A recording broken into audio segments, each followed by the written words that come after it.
نبی پاک صلی اللہ علیہ وآلہ وسلم کے پاس کچھ اصحاب اکٹھے ہو کر آئے اور عرض کی کہ یا رسول اللہ، ہمیں سالوں بیت گئے اللہ کی عبادت کرتے ہوئے، سالوں بیت گئے ہمیں اللہ تعالیٰ کے آگے سجدہ کرتے ہوئے، سالوں بیت گئے اللہ تعالیٰ کو یاد کرتے ہوئے، اللہ سے محبت کرتے ہوئے۔ یا رسول اللہ، اب ہماری محبت یہ تقاضا کرتی ہے کہ ہم اس رب سے ملاقات کریں۔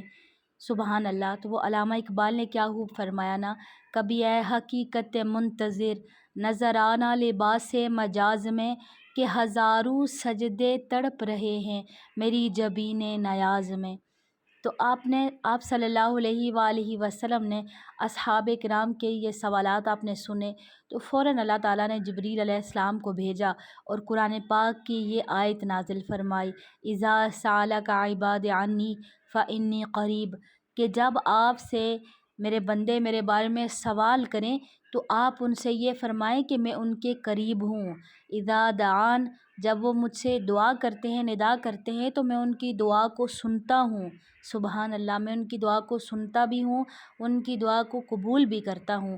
یہ اتنا شوق رکھنے والے لوگ ہوتے تھے صحابہ کرام، اتنا ان کے اندر اللہ تعالیٰ سے ملاقات کی شرف ہوگا۔ قیامت کے دن جنت ہو، دوزخ ہو، جو بھی ہو، سب کچھ ایک سائڈ پہ، لیکن سب سے بڑی نعمت جو ہوگی وہ ایک مسلمان کے لیے، ایک انسان کے لیے، وہ اللہ کی زیارت تھی، زیارت ہوگی انشاءاللہ۔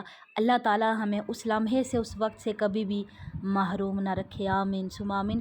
اللہ پاک ہمیں قیامت کے دن اپنی زیارت سے اللہ پاک ہمیں نصیب فرمائے، زیارت کی سعادت۔ سب سے قیمتی لمحہ، جنت بھی، ہر چیز، جنت کے درجے، ہر چیز پیچھے ہے، لیکن سب سے جو بڑی چیز ہے وہ اللہ کی زیارت ہے، اور یہ تمام مومنین کے لیے سب سے بڑا انعام ہوگا کہ اللہ پاک تمام پردے ہٹا کر سب کے سامنے آئے گا۔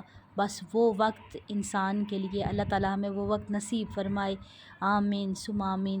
میرواز کا کیا خوبصورت شعر ہے کہ جنت ہو یا دوزخ، جو بھی ہوگا فیصلہ ہوگا، کیا یہ کم ہے کہ ہمارا اور ان کا سامنا ہوگا۔